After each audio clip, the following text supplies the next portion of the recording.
Hello, everybody. Happy National Shift Workers Day. I'm very happy to be here to put on this quick webinar for you guys. This is my passion. Shift work is near and dear to my heart. We live it every day in our house, so I totally get it.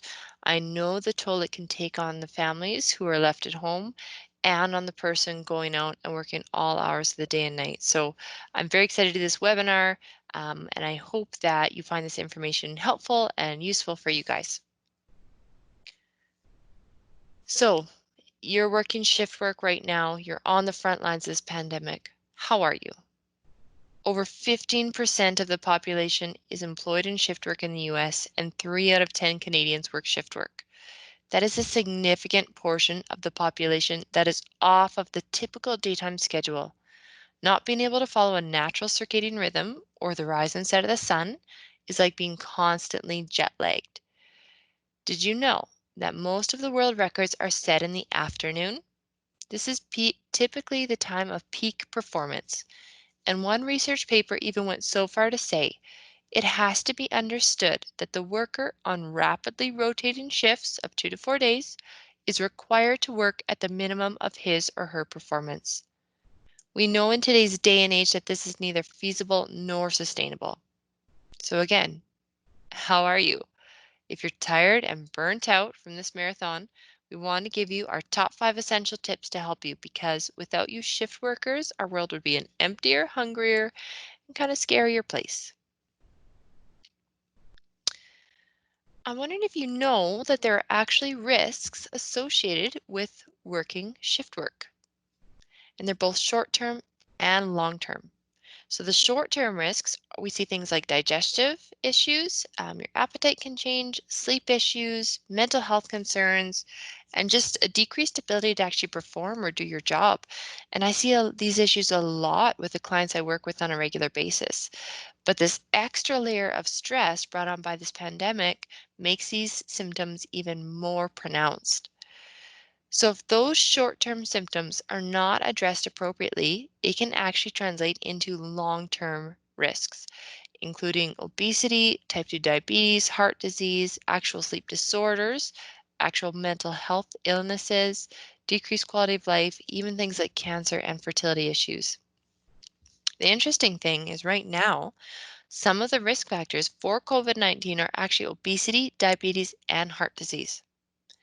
So the career or job that you are currently in is a major factor for your health later on in life.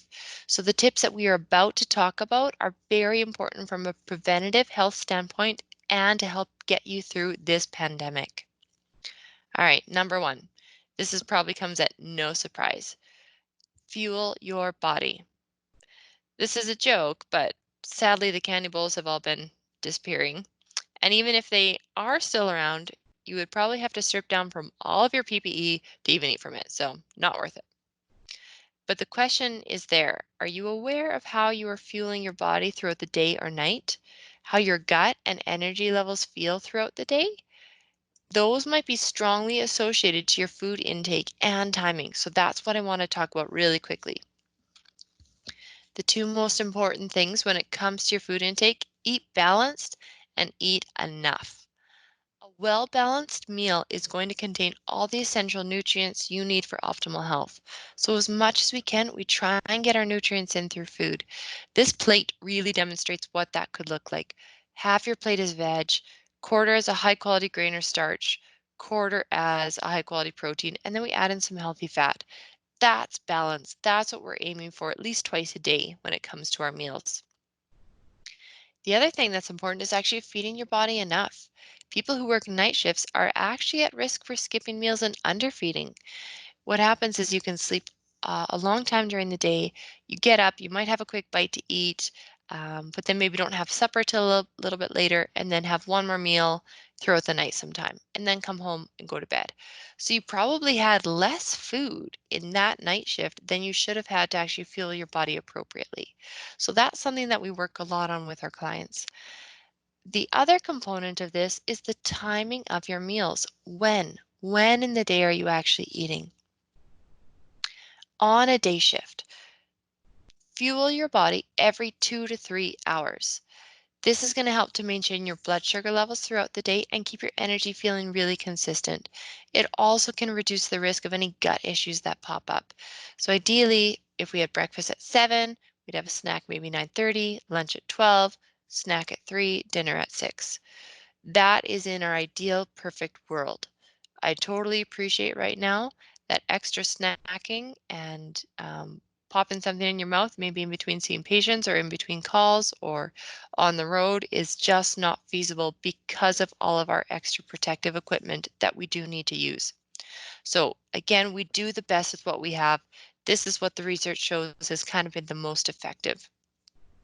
If you are on a night shift, minimize eating between the hours of midnight and 6 a.m. This is probably the biggest, most important thing that you can do working night shifts to actually have a huge impact on your health later on in life and prevent a lot of those chronic diseases and issues.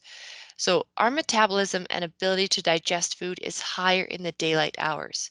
At night, we are programmed to restore and heal the body. We're programmed to use up the stores of sugar that we have. The digestive system is not meant to be active. And so when we introduce a big meal into the body at night, we actually can't clear the sugar and fat out of our bloodstream as good as we can during the day. This ultimately leads us to an increased risk of diabetes and heart disease. So, as much as we can, a small snack overnight, if we need it, is helpful, but we're trying not to have those big meals between midnight and 6 a.m. When you get home from your shift, eat a light breakfast and then go to bed. That's the best strategy that we can do to prevent underfeeding, but also not to overload the gut. Wanted to put out an example of what this could look like over a day shift versus over a night shift. So you can see the timings of the meals that I have distributed of the day shift is following that 2 to 3 hours strategy. So we're putting something in that's balanced, some high quality foods that are really nutrient dense throughout your day. It does not need to be fancy, does not need to be gourmet. Batch cooking is awesome for shift work, let me tell you. On a night shift, as you can see, what I've suggested is putting in a light breakfast before we go to bed. Then we get a good chunk of quality sleep. When you wake up, start with the next snack or meal that's closest to that time of day. So if it's an afternoon snack, start there. Then you actually want to move on to your supper. Hopefully, you can have that with your family. The research shows that actually eating together with your family is one of the most effective strategies that we have to help improve our quality of life. Um, Going on a little bit later in the evening, we would put in a quick small snack, and then you actually want to have your lunch somewhere between the time of 11 p.m. and midnight. If we can put our lunch in there, that's really the only meal that actually gets flipped during a night shift. If need be, we put in a small snack between the hours of midnight and 6 a.m., but there's no heavy meals that actually come in. And if you have eaten all this other food throughout the day, you probably won't actually feel hungry at that time. So this is a really great strategy to try and implement if you haven't already done so, or for used to having a big meal somewhere around 3 or 4, etc. Again, quick breakfast, something nice and light before you go to sleep. That helps you to have a better quality, uninterrupted sleep, prevents you from waking up hungry in the middle of your sleep. The other piece that comes alongside with fuel in our body is what we're actually drinking. Staying hydrated can actually help with more consistent energy levels throughout the day, and it is very helpful for managing your cravings. So water is absolutely our first choice if we can. Now, I am also very aware that some jobs require to be in your vehicle all day, or there's just limited access to a good, safe washroom to use.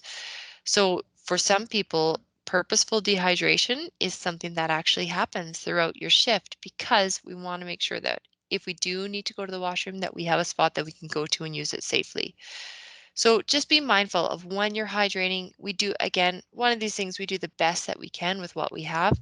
Pay attention to your urine color. If you're hitting a nice kind of clear urine color throughout the later part of the day, you know you're well hydrated. If it's starting to get quite dark and quite yellow throughout the day, that's a good indication that yes, we should catch up. Have a cup of water for every cup of caffeine you have. That's a really great rule that I use. Helps just to prevent too much dehydration. If we can, try not to go for the sugary beverages just for a boost of energy overnight. They really do more harm than they do good, unfortunately. Consider something like electrolyte supplement or even just some fruit or some crystallized dehydrated fruit to make your water more interesting. Some people just don't love water. Carbonated water is a great option as well. There's lots of different things we can do just to help that hydration piece and help you function really well, help prevent cravings. All of those components are really important from a fueling your body perspective.